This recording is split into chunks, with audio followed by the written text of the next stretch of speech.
Justru yang rusak di KM 50 mobil 6 Suhada.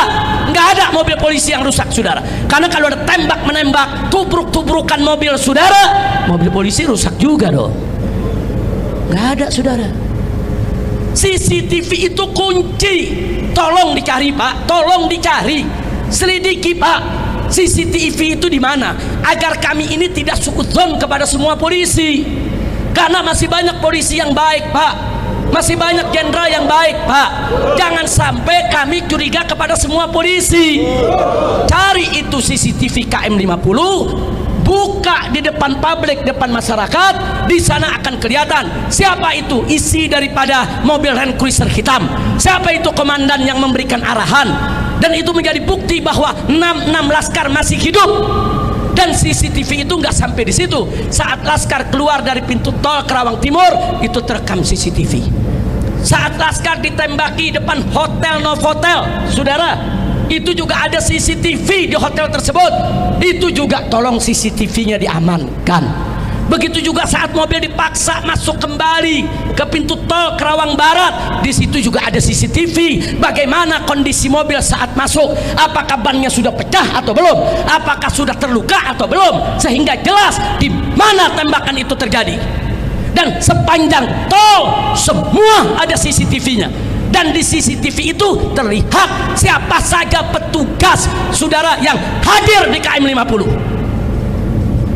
CCTV itu nggak boleh dihilangkan.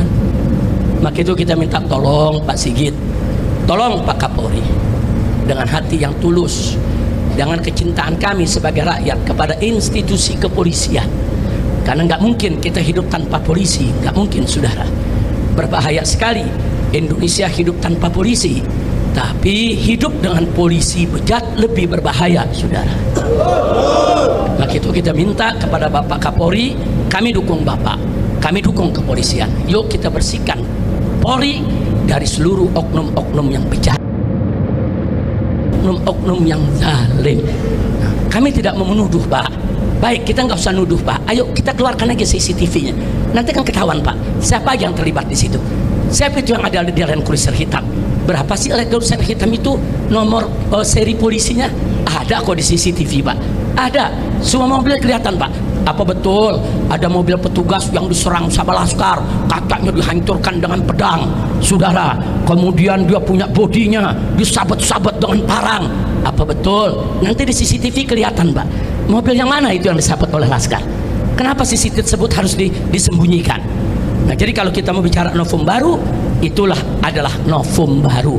Dan saudara, sekali lagi pernyataan jaksa bahwa saudara, tim yang urus CCTV Sambo adalah tim yang sama yang mengurus CCTV KM 50. Saya tidak bikin hoax, saya tidak bikin bohong. Saya menyampaikan apa yang disampaikan oleh jaksa dalam forum resmi persidangan Sambo, dalam dakwaan resmi yang disampaikan di depan pengadilan negeri, saudara. Nah, kira-kira jelas tidak? Paham semua? Nah, baik. Akhirnya setelah kita uraikan itu semua, saudara, jadi tadi sekali lagi ulangi. Jadi saya katakan kenapa itu super bohong soal 4 laskar itu bergumul di dalam mobil. Satu, bahwa itu tidak sesuai dengan SOP polisi, nggak sesuai. Jadi kalau ikuti SOP mestinya diborgol, ditaruhnya di tengah, diapit oleh polisi. Saya ngalami kok. Saya ngalami, saya berapa kali, saudara, dibawa dengan mobil tahanan, mobil polisi. Waktu saya dipindah dari Polda Metro Jaya ke Rutan Mabes Polri, nah saya dibawa, saudara, oleh Brimob, oleh Densus, saudara. Saya harus duduk di tengah, kanan kiri saya lengkap dengan senjata, di depan saya lengkap dengan senjata, di belakang saya lengkap dengan senjata, saudara. Ini saya yang dikeluarkan yang tidak ada kejadian tembak menembak.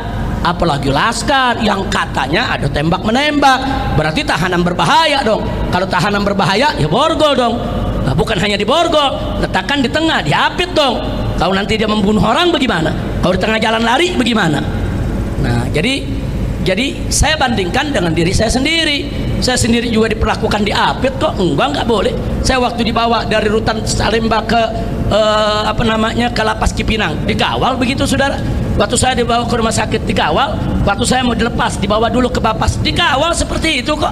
Itu SOP-nya. Walaupun mereka Habib, maaf ini Habib ya, keluarga Habib nggak boleh duduk di sini. Ini semua petugas, Habib duduk di tengah ya. Walaupun mereka sopan, mereka minta maaf Habib ya. Ini SOP-nya. Oh ya Pak, silakan Pak. Silakan. Kalau saya mau di borgol, saya mau duduk di tengah nggak apa-apa. Silakan Anda jalankan SOP Anda.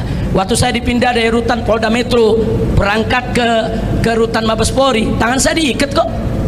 Padahal yang awal puluhan saudara, yang awal puluhan tetap diikat saudara, karena itu SOP. Saya ikuti, ayo SOP. Walaupun koruptor banyak yang nggak diborgol. Ya tapi SOP saya ikutin, koruptor nggak mengikutin, saya nggak mau ikutin koruptor.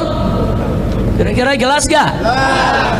Jadi ini yang perlu diselesaikan. Nah kemudian yang berikutnya yang kedua, bahwa 4 laskar FPI yang dibunuh punya luka tembak yang hampir sama, yaitu dekat jantung dan paru. Mana mungkin jika terjadi pergumulan antara 4 laskar FPI dengan petugas dalam mobil petugas, lalu luka tembak ke-4 laskar tersebut kok bisa hampir sama? Hampir sama, ada luka tembak di dekat jantung sama di paru, semua 6 jenazah sama saudara. Nah kemudian yang ketiga, bahwa di sebagian tubuh 6 laskar FPI ada luka memar dan luka bakar.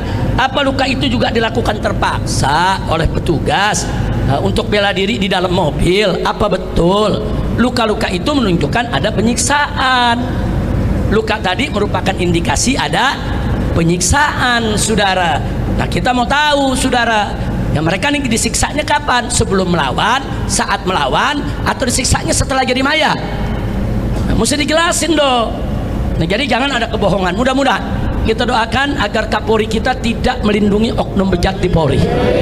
Kita doakan agar Mabes Polri tidak lagi memberikan perlindungan kepada geng KM50. Kita minta supaya KM50 diungkit kembali, diusut kembali, dan kita minta kepada Bapak Kapolri untuk membentuk tim khusus mencari CCTV KM50, karena itu merupakan kotak Pandora saudara. Begitu itu dibuka, semua jelas. Apa betul laskar melawan? Apa betul laskar bawa senjata? Apa betul laskar menyerang mobil aparat? Atau sebaliknya, semua akan terungkap begitu CCTV tersebut dibuka.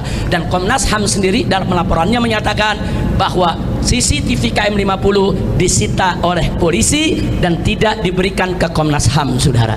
Nah sementara jaksa di pengadilan Sambo juga mengatakan tim yang menyita daripada CCTV KM50 sama dengan tim yang menyita CCTV kasus Sambo. Artinya apa? Benang merahnya jelas, petunjuknya jelas, indikasinya jelas. Ya tinggal Bapak Kapolri membentuk tim untuk mengusut sampai tuntas melalui CCTV tersebut. Insya Allah kalau ini dilakukan oleh kepolisian, kepercayaan masyarakat terhadap polisi akan bangkit kembali. Betul? Betul? Saya mau tanya, kalau polisinya baik, menegakkan hukum, bertanggung jawab, dukung tidak? Dukung tidak? Dukung Polri tidak? Takbir! Tapi kalau Polrinya melindungi oknum-oknum bejat yang terlibat narkoba, yang terlibat judi, yang terlibat pembunuhan, penyiksaan, saya mau tanya, suka atau tidak? Suka atau tidak? Senang atau benci? Percaya atau tidak dengan Polri? Takbir! Nah, ini yang saya mau sampaikan pada pertemuan kita hari ini saudara. Saya mohon maaf kalau waktunya cukup banyak saya ambil pada kesempatan ini. Akhirnya sebagai penutup, saya ingatkan lagi, Allah tidak lalai.